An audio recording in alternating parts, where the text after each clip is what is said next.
Hello everyone, I am Abhishek and once again I welcome you all to my YouTube channel ज्ञान दर्शन bye अभी।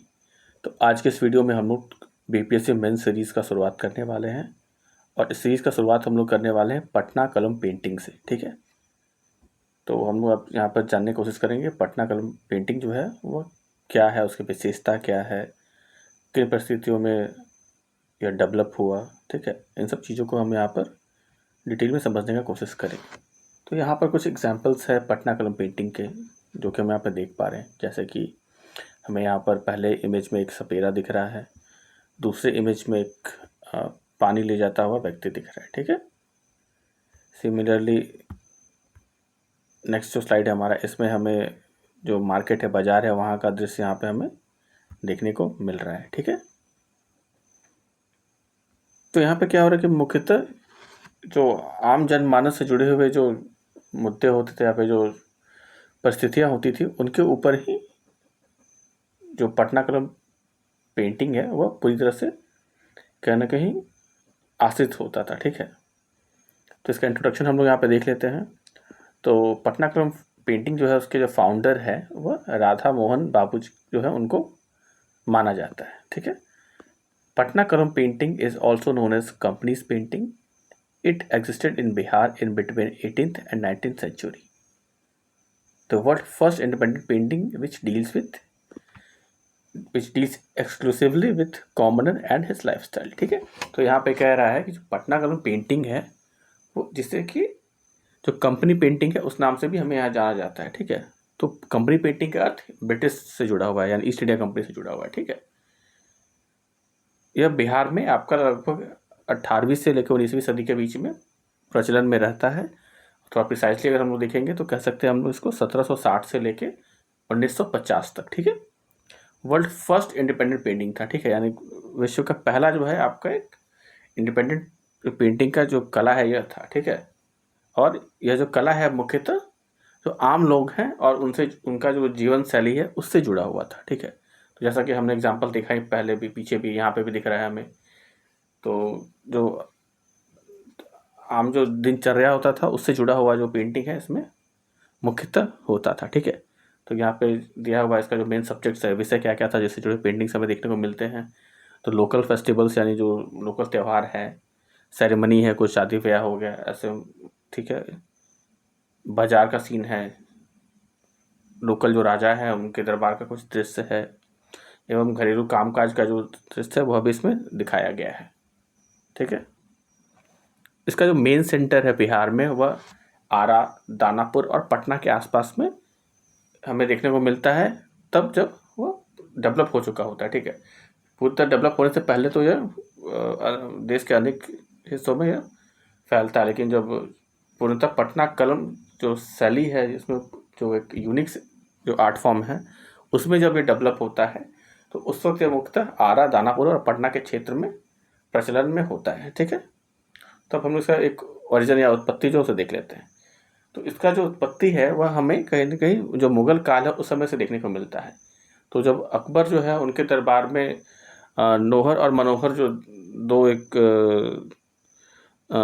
चित्रकार थे उनके court में, उनके द्वारा कहीं ना कहीं जो आपका मुगल पेंटिंग है उसका शुरुआत किया जाता है। ठीक है, और हम जानते हैं कि मुगल पेंटिंग ही आगे चल के मुगल मुगल और ब्रिटिश पेंटिंग का जो मिक्सचर होता है वह कहीं ना कहीं एक ये पटना कलम हो रहता है। ठीक है, तो यहाँ पे हम देखते हैं कि जब अकबर होता है उसके समय इसका शुरुआत होता है, और जब अकबर के बाद जब शाहजहां जब शासन में होते हैं तो उस वक्त यह सबसे अधिक फलता फूलता है वहाँ पर जो पेंटिंग कला है। ठीक है, लेकिन शाहजहां के बाद जब औरंगजेब जब शासन में आते हैं तो उन्हें किसी तरीके का कला में कोई रुचि नहीं होता है। तो इससे क्या होता है कि वहाँ के जो चित्रकार होते हैं वह पलायन होने को मजबूर होते हैं। ठीक है, तो पलायन करके कुछ लोग जयपुर की साइड चले जाते हैं, कुछ लोग बनारस जाते हैं, मथुरा जाते हैं, और उसी में से एक ग्रुप जो है वह पलायन कर कर वो लोग यानी माइग्रेट करके वो लोग बंगाल मुर्शिदाबाद में जाते हैं। ठीक है, तो मुर्शिदाबाद में जो मीर जाफ़र है उस वक्त वहाँ का नवाब रहता है, और वह जो है काफ़ी इंटरेस्ट शो करता है आपका पेंटिंग्स में। तो इस कारण वहाँ पे भी जो है पेंटिंग जो है काफ़ी फ्लरिश होता है। ठीक है, तो जो पटना कलम जो शैली है वह कहीं ना कहीं उसका जो शुरुआती जो दौर है आपका वह आपका मुर्शिदाबाद में देखने को मिलता है हमें, ठीक है।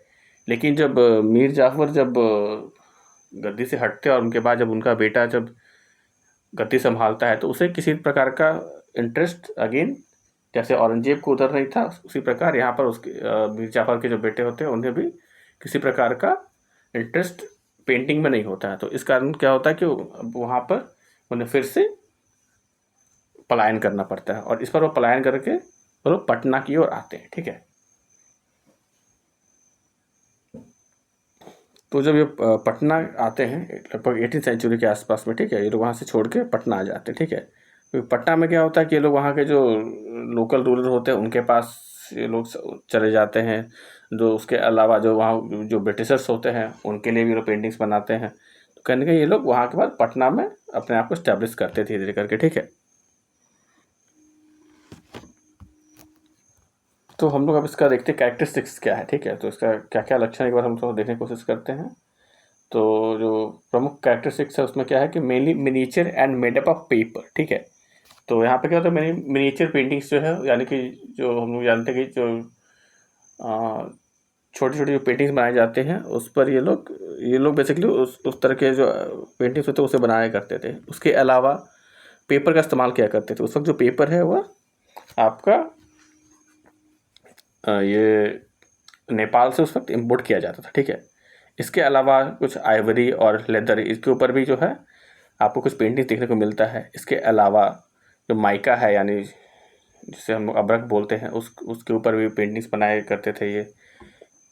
इसके अलावा हाथी के जो दांत होते हैं उसका भी इस्तेमाल ये लोग पेंटिंग बनाने में क्या करते थे, ठीक है।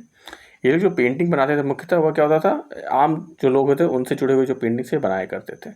जैसे कि जो डेली जो मजदूर हैं उनका, ठीक है, जो फिश सेलर है जो मछली बेचते हैं उनका, जो टोकरी बनाते हैं उनका, जो बाजार है उसका दृश्य, जो त्यौहार है उसका दृश्य, जो आपका लोहार है उसका दृश्य, ठीक है। तो इस तरह का जो कुछ प्रमुख जो चीज़ें हैं वह इनके द्वारा बनाई जाती हैं। इसके अलावा अब जो पटना इक्का है आपका, वह भी इनके द्वारा, जो कि एक सबसे पुराना पेंटिंग स्टाइल माना जाता है, वह भी इनके द्वारा बनाया जाता है, ठीक है। अब हम लोग देखते हैं जो प्रोमिनेंट पेंटर्स कौन कौन थे, ठीक है। तो यानी पटना कलम जो शैली है उससे जुड़े हुए प्रमुख जो पेंटर है या चित्रकार है वह कौन कौन है। तो शिवलाल जो है वह जो मुस्लिम वेडिंग है उससे जुड़े हुए जो चित्रकला है वह बनाते हैं। जो गोपाल लाल है वह होली से जुड़े हुए चित्रकला बनाते हैं। माधव लाल जो है वह रानी गंधाती जो है उनसे जुड़े हुए चित्रकला बनाते हैं। और ईश्वरी प्रसाद वर्मा जो है वह अंतिम जो है अंतिम जो प्रसिद्ध जो एक चित्रकार माना जाता है आपका पटना कलम शैली का, वह होते हैं। और उनकी मृत्यु जो है 1949 में हो जाती है। और उनकी मृत्यु के बाद ही जो आपका जो कला है लगभग अपने अंत काल पे आ जाता है, ठीक है। अब हम जानने की कोशिश करते हैं यहाँ पे जो पेंटर्स हैं उनके द्वारा जो कलर्स है उसमें क्या मतलब कलर्स के लिए क्या क्या यूज़ किया जाता है, यानी जो रंग है उसे किन किन चीज़ों से बनाया जाता था। तो यहाँ पे जो पेंटिंग कलर है वह आपका पौधों से, पेड़ के तनों से, फूल के पत्तियों से, इन सब चीज़ों से मुख्यतः रंगों को बनाया जाता था। इसके अलावा जो पीला कलर है वह हल्दी के माध्यम से बनाया जाता था। तो हल्दी से वो लोग क्या करते थे, पहले जो गाय है उसे अधिक मात्रा में हल्दी खिलाया जाता था। और जब गाय जो यूरिन करती थी उसे कलेक्ट करके ये लोग क्या करते थे, उसे कलेक्ट करके स्टोर करते थे। तो क्या होता था, जो यूरिन का कलर है वह काफ़ी येलोइश हो जाता था और उससे फिर ये लोग as a yellow colour use किया करते थे। उसके बाद हरा कलर, तो हरा रंग के लिए ये लोग क्या करते थे, जो सीम है उसके पत्तियों का इस्तेमाल करते थे। ब्लैक कलर के लिए ये लोग जो लैंप, जो काजल जो बोलते हैं हम लोग, तो जो दिया का जो जो कालापन जो जमा होता है, काली जो जमा होता है उसे जमा कर कर ये लोग काले रंग की तरह इस्तेमाल करते थे। रेड के लिए ये लोग, लाल रंग के लिए ये लोग जो कुसुम का पौधा आता है, कुसुम का जो फूल आता है उसका इस्तेमाल किया करते थे। ब्लू के लिए ये लोग इंडिगो यानी नील का इस्तेमाल किया करते थे। और जो ब्रश होता था, ब्रश जो था मुख्यतः ये लोग जो गिलहरी होती थी उसके बाल से ये लोग ब्रश बनाया करते थे। और उसमें जो चिड़िया का पंख होता है उसका इस्तेमाल ये लोग किया करते थे, उसे कहीं ना कहीं गूंथने के लिए या बनाने के लिए, ठीक है। इसका जो कुछ यूनिक फीचर्स क्या क्या है, तो इसमें क्या होता था कि ये लोग जो लैंडस्केप में और फोरग्राउंड या बैकग्राउंड में ये लोग पेंटिंग नहीं किया करते थे। इनका जो फोकस होता था मेनली सब्जेक्ट्स पे होता था, यानी कि ये लोग जो पेंटिंग बनाते थे वह कहीं ना कहीं उसमें कोई अट्रैक्टिव बैकग्राउंड नहीं होता था, क्योंकि इनका जो मेन इंटेंशन था वो जो सब्जेक्ट है, ठीक है, यानी जो मेन जो विषय है जिसका ये लोग चित्रकारी कर रहे हैं, फोकस सारा उस पर रखना चाहते थे, अटेंशन सारा उस पर रखना चाहते थे, और बैकग्राउंड में कुछ भी अट्रैक्टिव चीज़ ये लोग नहीं रखा करते थे, ठीक है। इसके अलावा क्या होता था, जो पेंटिंग है यहाँ पे इसमें किसी प्रकार का बॉर्डर नहीं होता था, और जो बैकग्राउंड है इनके चित्र का वह भी प्लेन हुआ करता था, ठीक है। इसके अलावा हमने मटेरियल जो मेन यूज़ करते थे पेंटिंग के लिए, तो हमने पहले भी डिस्कस किया था, ये पेपर का इस्तेमाल करते थे जो कि आपका नेपाल से आता था।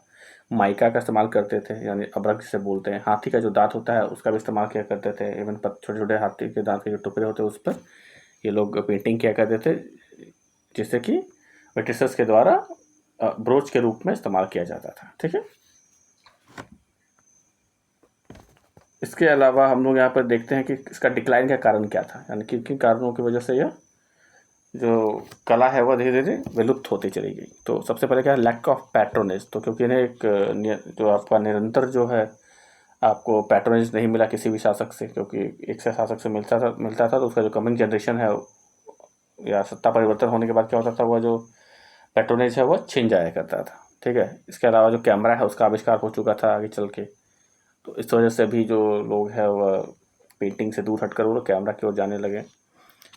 इसके अलावा जो मधुबनी पेंटिंग्स है उससे भी काफ़ी कॉम्पिटिटिव था, ठीक है, क्योंकि मधुबनी पेंटिंग जो है वह भी काफ़ी प्रचलित है और प्रचलित थी उस वक्त बिहार में, तो उससे जो कंपटीशन मिल रहा था उसकी वजह से भी कहीं ना कहीं डिक्लाइन होता है। इसके अलावा लिथो प्रेस जो है गुलजार बाग पटना में इंग्लिश ब्रिटिशमैन जो है बिजनेसमैन है चार्ल्स डी एस्ले, उनके द्वारा 1861 में स्थापित की जाती है। तो लिथो प्रेस जो आपका स्थापित होता है उस वजह से भी क्या होता है कि वहाँ पर जो प्रेस में छपी हुई जो पेंटिंग्स या चित्र है वह वहाँ पर लोगों को आसानी से कम दामों पर और अच्छी क्वालिटी में मिल जा रही थी, जिस वजह से क्या हो रहा था कि वो लोग जो हैंडमेड पेंटिंग्स है उसकी ओर ध्यान नहीं दे रहे थे, ठीक है। उसके बाद देखते हैं हम लोग गवर्नमेंट जो है उन्होंने क्या क्या स्टेप्स लिया है अभी तक हाल फिलहाल में इसे प्रिजर्व करने के लिए, बचाने के लिए, ठीक है। तो गवर्नमेंट ऑफ बिहार जो है यहाँ पे एक ऑफिशियल कैलेंडर बनाई है 2010 में, ठीक है। साथ ही साथ 172 पेंटिंग जो है उसे कलेक्ट किया गया है एक कॉफ़ी टेबल बुक के रूप में पटना में, ठीक है। इसके अलावा यहाँ पे 3 कलेक्शन है बिहार में, जिसमें से एक कलेक्शन है आपका संग्रह जो है आपका वह खुदाबख्श लाइब्रेरी पटना में है। दूसरा जो संग्रह है वह पटना म्यूजियम में है, और तीसरा जो संग्रह है इन चित्रों का वह Patna university college of arts and craft में है, ठीक है। तो यहाँ पे हमारा ये जो पटना कलम शैली है वह यहाँ पे समाप्त होता है। तो अगर आपको यह वीडियो यूज़फुल लगता है तो आप इसे लाइक कर सकते हैं। आपका जो फीडबैक है या ओपिनियन है, या फिर अगर किसी स्पेसिफिक टॉपिक पे आप वीडियो चाहते हैं तो आप वो कमेंट में मेंशन कर सकते हैं। वीडियो अगर आपको यूज़फुल लगा तो आप इसे शेयर कर सकते हैं वैसे स्टूडेंट्स हैं जो कि बीपीएससी मेंस का प्रिपरेशन कर रहे हैं। और अगर आपको वीडियो अच्छा लगा तो please do like my YouTube videos and subscribe my YouTube channel ज्ञान दर्शन बाय अभी। Thank you. Thanks for watching my YouTube video.